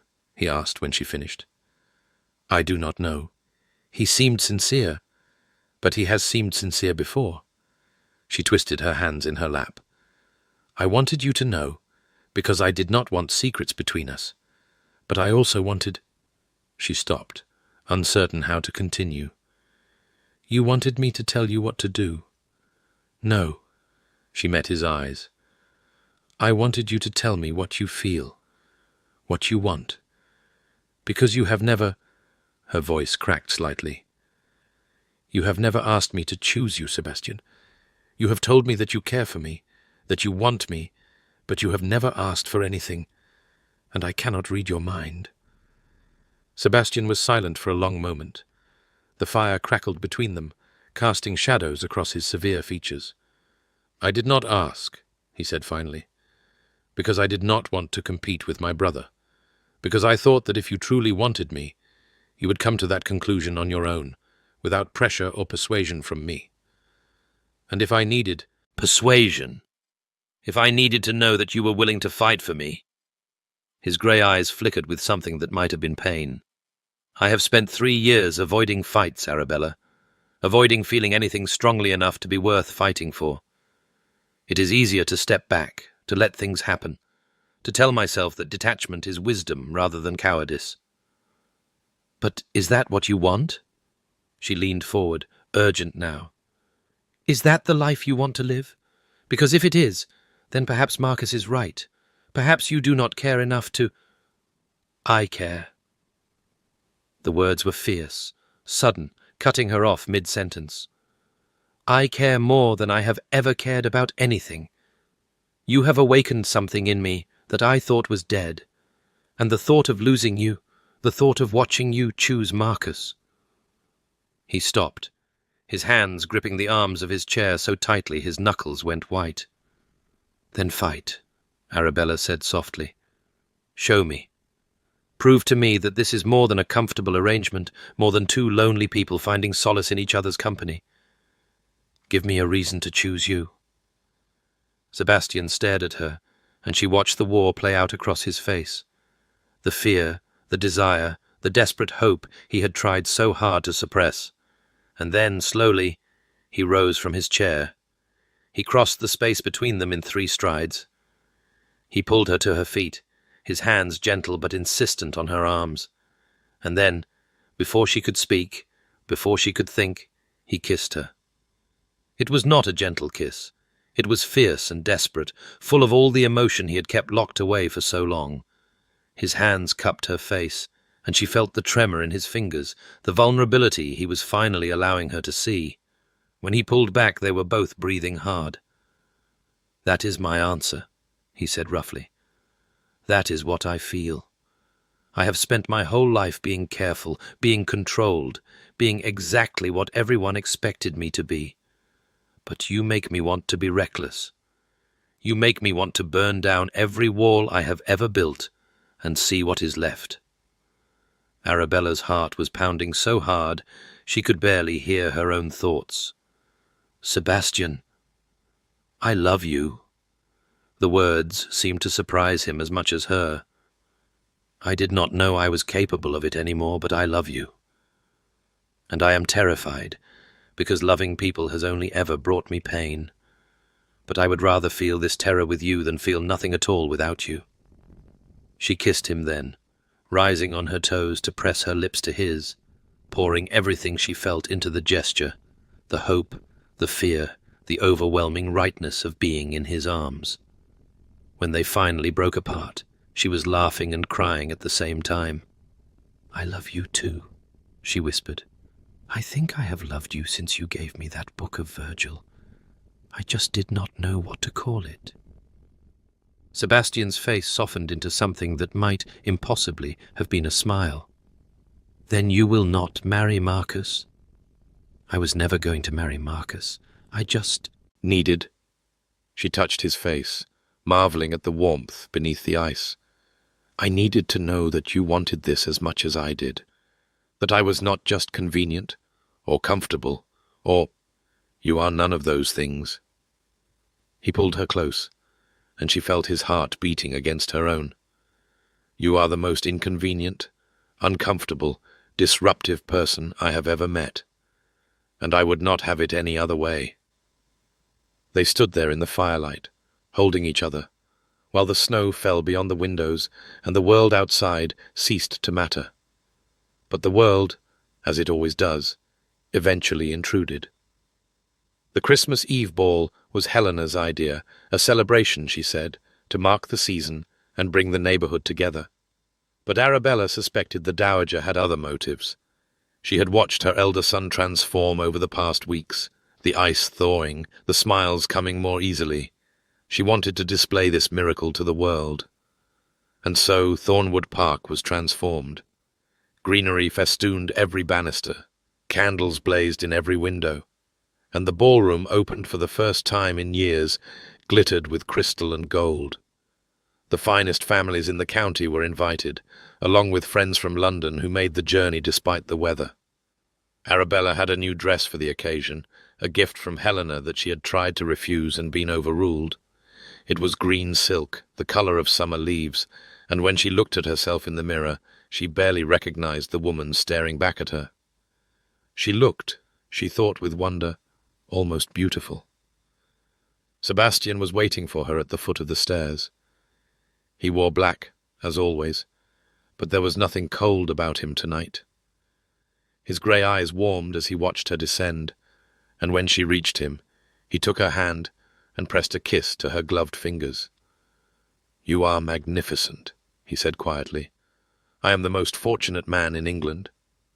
"You are biased. I am accurate." He offered his arm.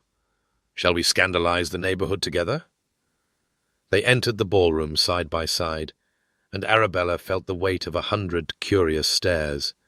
She was still officially the dowager's companion, still technically a servant in this household, but everyone could see how Sebastian looked at her, how he kept her close, how his hand covered hers on his arm with unmistakable possession.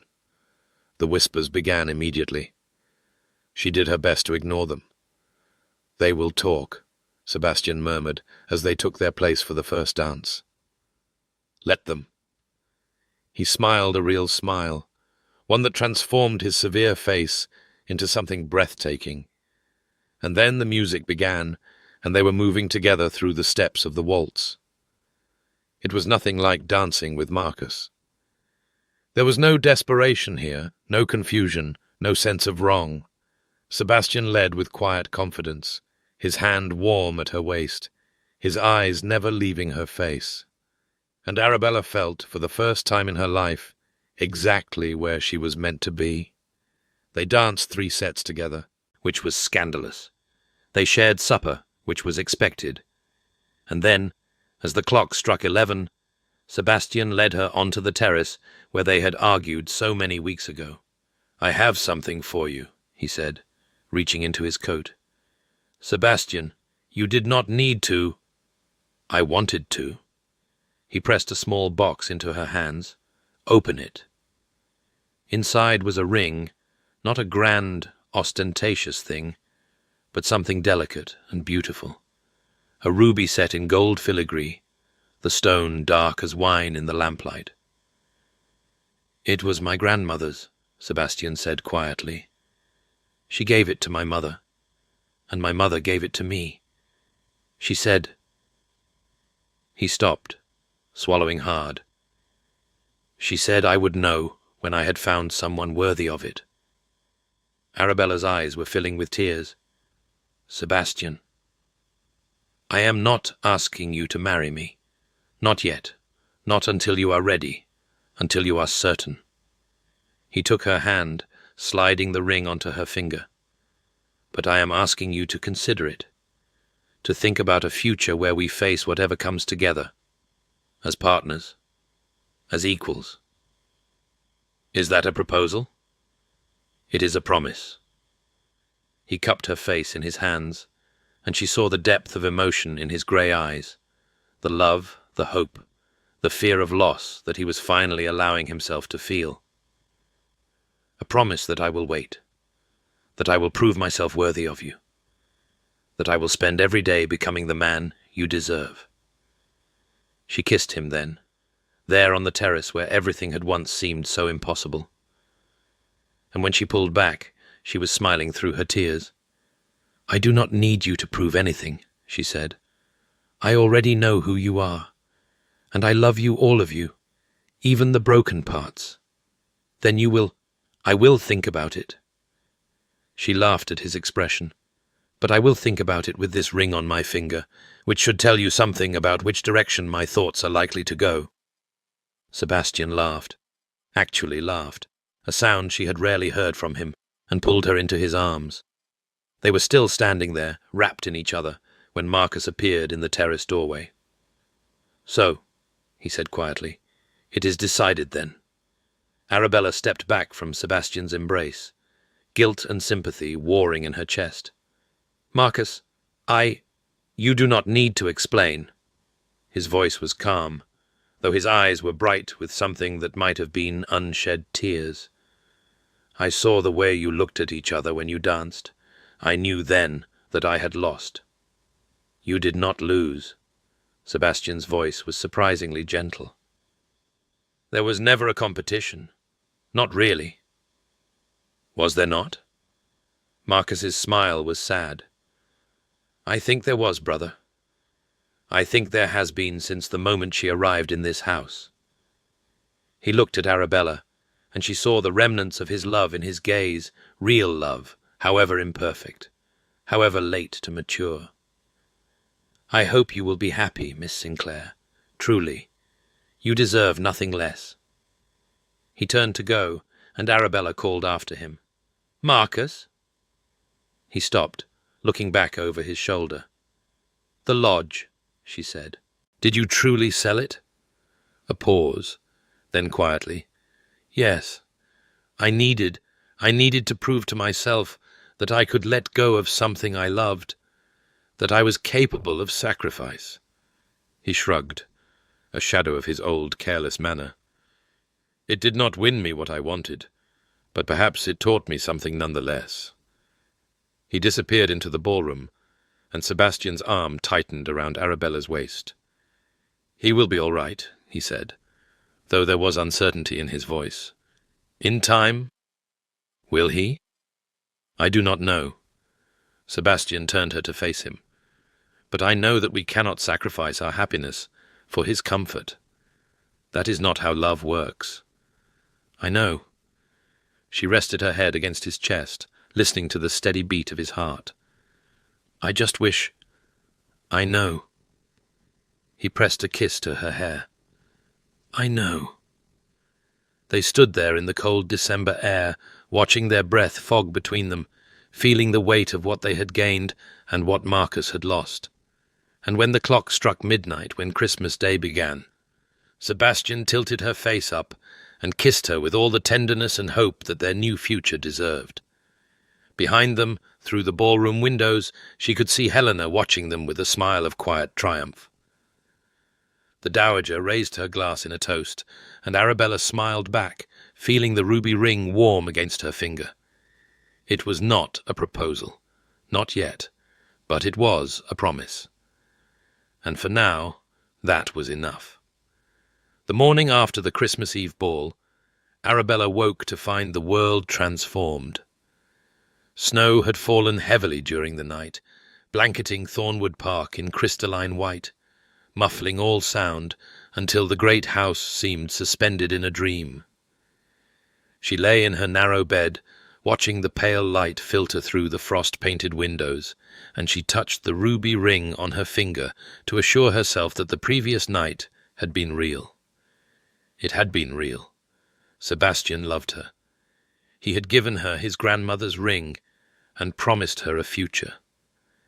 The memory of his kiss still burned on her lips, and when she closed her eyes, she could feel his arms around her, his heart beating against her own. But the joy was tempered by something else, a shadow that had followed her into sleep and lingered now as she woke.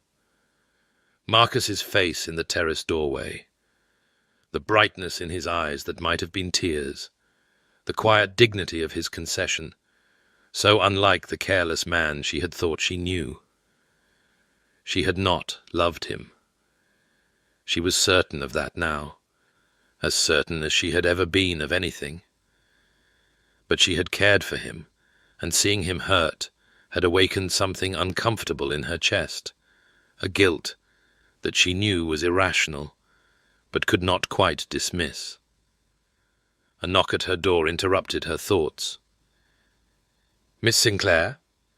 One of the housemaids, her voice muffled through the wood.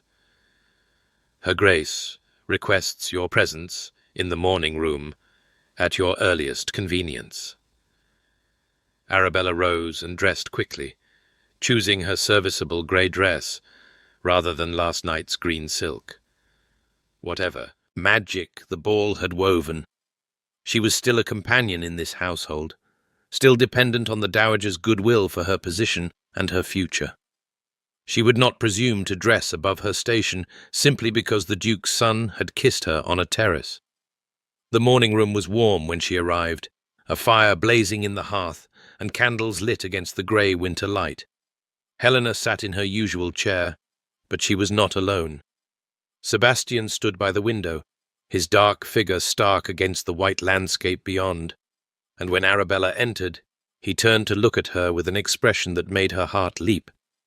"Good morning, my dear." Helena's voice was warm, but there was something serious beneath the pleasantry. "Please, sit. We have matters to discuss." Arabella took her place on the settee, folding her hands in her lap to hide their trembling. Sebastian crossed to stand behind her chair, and she felt his presence like a physical warmth at her back. "I will come directly to the point," Helena continued. "My son has informed me that he intends to marry you, Miss Sinclair, and while this does not come as a surprise, I have eyes. After all, there are practical matters that must be addressed." "Mother," Sebastian's voice held a warning note. "Hush. I am not going to object." Helena fixed her son with a quelling look. "I am merely going to be realistic, which is something you seem to have forgotten how to do since falling in love." She turned back to Arabella. "You are a vicar's daughter, with no fortune, no family connections, and no social standing. You are currently employed in this household as my companion. Society will talk, and what they say will not be kind." Arabella felt her cheeks flame with shame. She had known all of this, of course, had reminded herself of it constantly, but hearing it spoken aloud in that practical tone made it somehow more real. "I do not care what society says." Sebastian moved around the settee to stand before her, and when he took her hands, his grip was fierce. "They can talk until their tongues fall out. It will change nothing." "Perhaps not for you." Helena's voice softened. "But Miss Sinclair Arabella will bear the brunt of their cruelty. She will be whispered about, snubbed, excluded. She will be called a fortune hunter and worse. Are you prepared for that, my dear?" Arabella met the dowager's eyes. She thought of all the years she had spent being invisible, being overlooked, being small enough not to cause offense. She thought of how that smallness had nearly destroyed her, how it had made her willing to accept less than she deserved, to apologize for her own existence, to believe that wanting things was a sin reserved for others. "I have spent my entire life being prepared for cruelty," she said quietly. "At least this time, I will have something worth suffering for." Helena's face broke into a smile of genuine delight. "Good girl. That is exactly what I needed to hear." She rose from her chair and crossed to kiss Arabella's forehead. "You will make a fine duchess, my dear. I have known it from the beginning." "Duchess?" The word came out strangled. "Did you think Sebastian would marry you and keep you hidden away as a secret? You will be the Duchess of Thornwood, with all the rights and responsibilities that entails." Helena's eyes twinkled. "It will be quite the scandal. I confess I'm looking forward to it enormously." Sebastian was laughing. Actually laughing, a sound that still shocked Arabella every time she heard it. He pulled her to her feet and into his arms, and she buried her face against his chest, while her mind reeled with the implications of what she had just agreed to. Duchess. She, Arabella Sinclair, daughter of a country vicar, would become a duchess. It seemed impossible. And yet, with Sebastian's arms around her, and Helena beaming at them both, it also seemed inevitable, as though she had been walking toward this moment her entire life without knowing it. "There is one more thing," Helena said, and her voice had grown serious again. "Marcus left early this morning. He took a horse and went—" She paused, something flickering across her face. "He left a letter for you, Sebastian. I have not read it, but I thought you should know before you begin celebrating." The warmth in the room seemed to chill. Sebastian released Arabella and crossed to his mother, taking the folded paper she held out to him. He read it in silence, and Arabella watched his face change, the joy draining away, replaced by something complicated and painful. "He has gone to London," Sebastian said finally. "He says—" He stopped, swallowing hard. "He says he cannot stay to watch us be happy, that he needs distance to heal, that he does not blame me, but he cannot forgive me either." "That is understandable," Arabella said softly. "He needs time. He has always needed time. Time to grow up, time to learn responsibility, time to become the man he should have been years ago." Sebastian's voice was bitter now. "And I have always given it to him, and he has always wasted it." "This is different." Helena moved to stand beside her son, placing a gentle hand on his arm. "He loved her, Sebastian.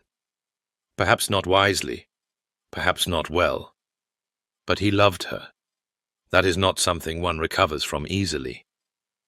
"He will recover." But there was doubt in Sebastian's voice, and Arabella saw the guilt that he was trying to hide. He had won, but the victory had cost him something, the relationship with his brother that had been strained for years, but never completely broken. She crossed to stand before him, placing her hands on his chest. "He will come back," she said firmly, "and when he does, we will welcome him.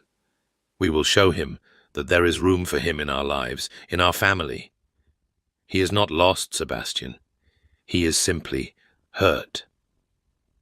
Sebastian looked down at her, and she saw the gratitude in his eyes. Gratitude not just for her words, but for her presence, for the way she seemed to know exactly what he needed to hear. "How did you become so wise?" he asked softly. "I have had a great deal of time to observe people." She rose on her toes to kiss his cheek. "And I have learned that even the most broken things can be mended, given patience and love." Helena made a small, pleased sound. "I believe I shall leave you two alone. There are wedding plans to begin, and I find I am quite eager to start meddling." She swept from the room with a grace that belied her years, and Arabella and Sebastian were left alone in the winter light. "She is not wrong," Sebastian said, pulling Arabella closer. About the wedding plans. I want to marry you as soon as possible, before society has time to marshal its objections. How soon is soon? Next month. The banns can be read starting Sunday, and we can be married by the end of January. He cupped her face in his hands, his grey eyes intense. Unless you would prefer to wait, to have a proper engagement, a proper courtship. I have had enough waiting. Arabella covered his hands with her own. I have been waiting my entire life to feel this way. I do not wish to wait any longer. Sebastian kissed her then, slow and thorough, and when he pulled back, they were both breathless. January it is then, he said. Though I warn you, my mother will turn the wedding into a spectacle. She has been waiting years to see me married, and she will not be denied her moment of triumph. I can endure a spectacle, Arabella said, if it means spending the rest of my life with you. Forever, Sebastian promised. That is what I am offering you, Arabella. Forever. And standing there in the morning room, with snow falling softly outside, and the promise of a future she had never dared to imagine, Arabella believed him. The weeks that followed were a whirlwind of activity. The banns were read in the village church, to the astonishment of the congregation. The announcement appeared in the London papers, to the scandal of the ton. Helena threw herself into wedding preparations with an energy that belied her age, consulting with dressmakers and florists and caterers until Arabella's head spun from the details. And Sebastian was transformed. The cold, remote duke she had first encountered was gone, replaced by a man who laughed easily, who sought out her company, who touched her with casual affection that made the servants whisper and smile behind their hands. He was learning to feel again, she realized, learning to let himself experience joy without immediately preparing for its loss. It was not always easy. There were days when the old walls went up, when something in their conversation reminded him of his father, or his guilt, or the many ways he had failed the people he loved. But he was trying, and when the darkness came, he no longer retreated from her. Instead, he let her sit with him in the silence, her hand in his, waiting for the storm to pass. "Tell me about him," she asked one evening, as they sat together in bed. "The library. Your father." Sebastian was quiet for a long moment. The fire crackled in the hearth, and outside the windows the January wind howled against the glass. "He was everything I am not," he said finally. "Warm, open, quick to laugh and slow to anger. He made everyone around him feel valued, important, loved." He paused, his thumb tracing circles on the back of her hand. "I spent my childhood trying to be like him. And when I realized I could not, that I was too serious, too reserved, too cold, I felt as though I had failed before I had even begun." "You are not cold," Arabella said softly. "You are careful. There is a difference." "Is there?" He looked at her with something like wonder. "You are the first person who has ever suggested as much." "Then the world has been blind." She leaned against his shoulder, feeling the steady beat of his heart. "You feel things deeply, Sebastian. You simply feel them quietly, where no one can see. That is not coldness, that is protection." He was silent again, but his arm tightened around her, and she felt the tension slowly drain from his body. "He would have loved you," he said eventually. "My father. He would have taken one look at you and declared you exactly what this family needed. I'm glad I have your mother's approval, at least." "You have more than her approval.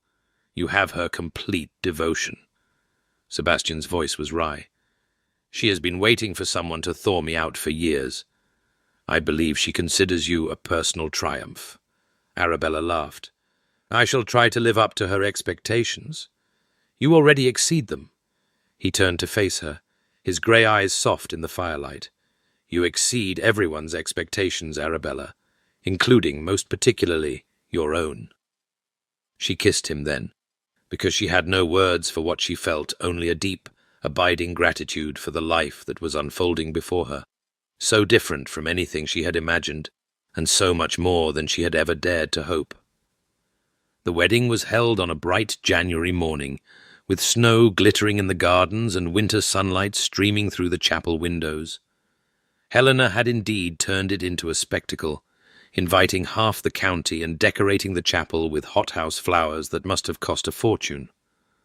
Arabella wore white silk, with a veil of Brussels lace that had belonged to Sebastian's grandmother, and when she looked at herself in the mirror, she barely recognized the woman who stared back at her. "You are beautiful," Helena said, straightening the veil with trembling fingers, "exactly as a bride should be." "I am terrified," Arabella admitted. "That is also as it should be." Helena smiled, and there were tears in her eyes. "Marriage is the greatest adventure there is, my dear. It is natural to be afraid of the unknown, but I promise you the joy will outweigh the fear. It always does." The chapel was full when Arabella began her walk down the aisle. She saw curious faces, skeptical faces, faces openly hostile, at the presumption of a vicar's daughter marrying so far above her station. But she also saw Helena beaming from the front pew, the servants clustered at the back of the chapel, and most importantly Sebastian waiting at the altar, his grey eyes fixed on her face with an expression of such naked wonder that all her fears dissolved. The ceremony passed in a blur of words and music. She remembered saying her vows, her voice steady despite the pounding of her heart. She remembered Sebastian's hand clasping hers, warm and strong, and absolutely certain. She remembered the moment when the vicar pronounced them husband and wife, and Sebastian kissed her with a tenderness that made the congregation murmur in surprise. And then they were married, and the chapel bells were ringing, and Arabella walked back down the aisle on her husband's arm, while the winter sun blazed through the windows like a benediction. The wedding breakfast was held at Thornwood Park, and it was every bit the spectacle Helena had promised. There was champagne and music and dancing, and Arabella moved through it all in a daze of happiness, accepting congratulations and ignoring the occasional snide comment with equal grace. She was the Duchess of Thornwood now. She had a place in this world, a family, a future, and if some people could not accept that, well, that was their loss, not hers. As the afternoon wore on, she found herself standing alone in the corner of the ballroom, watching Sebastian dance with his mother. They moved together with easy grace, and Helena was laughing at something he had said, her face alight with joy. "You have made him happy." The voice came from behind her, and Arabella turned to find Marcus standing in the shadows of the doorway. Her heart stuttered in her chest. "You came." "I received my mother's invitation." He stepped forward, and she saw that he looked different, older, somehow. The boyish carelessness replaced by something more weathered. "I almost did not come. I spent 3 days arguing with myself about it. But in the end," he shrugged, "he is my brother, and you are going to be my sister. I could not let this day pass without at least offering my congratulations." "Marcus." She reached out to touch his arm. "I am so sorry for how things—" "Do not." His voice was gentle but firm. "Do not apologize for finding happiness. That is not something anyone should ever be sorry for." He looked past her to where Sebastian was spinning Helena through the final steps of the dance. "He loves you, truly loves you. I did not think he was capable of it anymore, after everything that happened with Father. But you have brought him back to life, Arabella. That is a gift beyond price." She felt tears pricking at her eyes. "And you? Are you healing? Slowly?" He managed a small smile. "I have taken a position in India. A trading company, nothing glamorous. But it is honest work. I leave next week." "India?" The word came out startled. "That is so far." "That is rather the point." His smile turned rueful. "I need distance Arabella, not just from you, but from everything I was. I need to prove to myself that I can be more than the disappointment everyone expects. You were never a disappointment. Not to me. Perhaps not. He reached out and squeezed her hand briefly. But I was a disappointment to myself, and that is harder to forgive. Sebastian appeared at her side, his hand coming to rest on her waist with casual possessiveness. Marcus.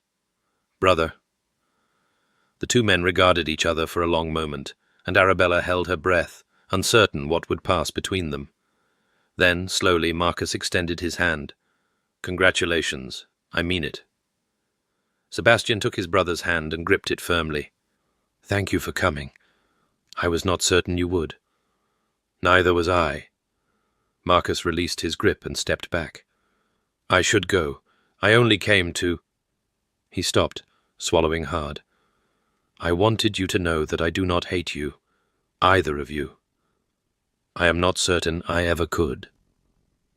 India. Sebastian's voice was carefully neutral. Mother mentioned it. Yes, a chance to start over, to become someone worth knowing. Marcus's eyes flickered to Arabella and then away. I hope when I return that there might be a place for me here. Not as the man I was, but as the man I intend to become. There will always be a place for you, Sebastian said quietly. You are my brother, Marcus. Nothing can change that. Something eased in Marcus's face, a tension she had not even realized he was carrying. He nodded once, sharply, and then he was gone, disappearing through the doors as quietly as he had come. Arabella leaned into Sebastian's side, feeling his arm tighten around her. Do you think he will be all right? I do not know. Sebastian's voice was honest. But for the first time in years, I believe he might be. India may be exactly what he needs: distance, purpose, the chance to prove himself without the shadow of our family name. I will miss him, Arabella said, surprising herself. So will I. Sebastian pressed a kiss to her temple. But today is not for missing people. Today is for celebrating the beginning of our life together. Our life together. The words felt strange and wonderful in her mouth. I am not certain I will ever grow accustomed to saying that. You have the rest of our lives to practice. He turned her to face him, and his grey eyes were warm with love. I am told that is quite a long time. She laughed and kissed him, there in the corner of the ballroom, while the music played and the champagne flowed, and the future stretched out before them, bright and unknown and full of promise. 8 years later, Thornwood Park was alive with the sound of children. Arabella stood at the window of the morning room, watching her husband chase their youngest daughter across the winter garden. Charlotte was 5 years old, with her father's dark hair and her mother's stubborn streak, and she was shrieking with laughter as Sebastian pretended to be a monster, arms outstretched and face contorted in mock ferocity. Inside the house, their 2 older children were ostensibly studying with their tutor, though Arabella suspected that 7-year-old Richard was sneaking glances at his adventure novels instead of his Latin primer, and 9-year-old Eleanor was probably helping him rather than correcting him. Eleanor was serious and responsible, so like Sebastian in temperament that it sometimes took Arabella's breath away, while Richard was all mischief and charm, a reminder of the uncle who had sailed away to India and slowly, over the years, become a man worth knowing. You are smiling, Helena observed from her chair by the fire, that secret smile you get when you are thinking about how happy you are. Arabella turned to find her mother-in-law watching her with knowing eyes. Helena was 71 now, her hair entirely white and her movements slower than they had once been, but her mind was as sharp as ever, and her delight in her grandchildren was boundless. I was thinking about the past, Arabella admitted, crossing to sit beside Helena, about how different my life is now from anything I imagined. And is it a good different? The best different? Arabella took Helena's hand, feeling the fragile bones beneath the papery skin. I was so afraid when I first came here, afraid of being invisible, of being forgotten, of never mattering to anyone. And now you are the center of a family that adores you." Helena squeezed her hand. "I knew you would be, from the first moment I saw you. There was something about you, Arabella, a light that needed only the right circumstances to shine.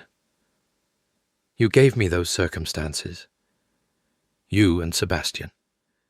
We gave you opportunity. You did the rest." Helena's eyes drifted to the window where Sebastian had caught Charlotte and was now spinning her in circles while she shrieked with delight.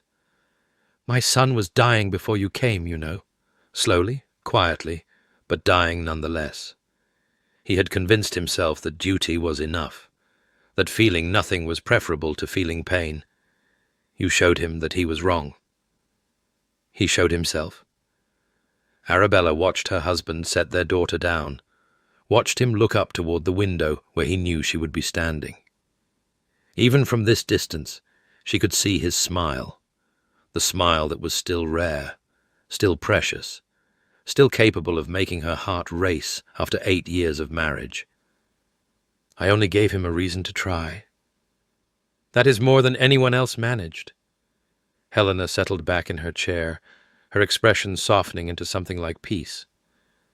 "I used to worry so much about him, about both my boys.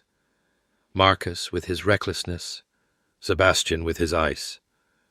I thought I would go to my grave watching them destroy themselves in different ways. And now? Now I have 3 beautiful grandchildren, a son who laughs again, and another son who writes from Calcutta about the trading company he has built and the woman he intends to marry." Helena smiled. "Marcus is returning next month, did you know? He wants to introduce her to the family before the wedding." "I know." Arabella felt a complicated rush of emotion at the thought. Marcus had been a shadow in their lives for years, present only through letters and occasional gifts for the children. The wound of the past had healed, but slowly, and there were still moments when Arabella caught Sebastian looking at his brother's portrait with an expression of mingled regret and hope. But Marcus was different now. His letters spoke of hard work and self-discipline, of failures faced and lessons learned. He had become, against all expectations, a man of substance, not despite his exile to India, but because of it. "I am glad he is coming home," Arabella said. "It has been too long." 8 years. Helena's voice was soft. "The same length of time you have been married. I suppose that is fitting somehow.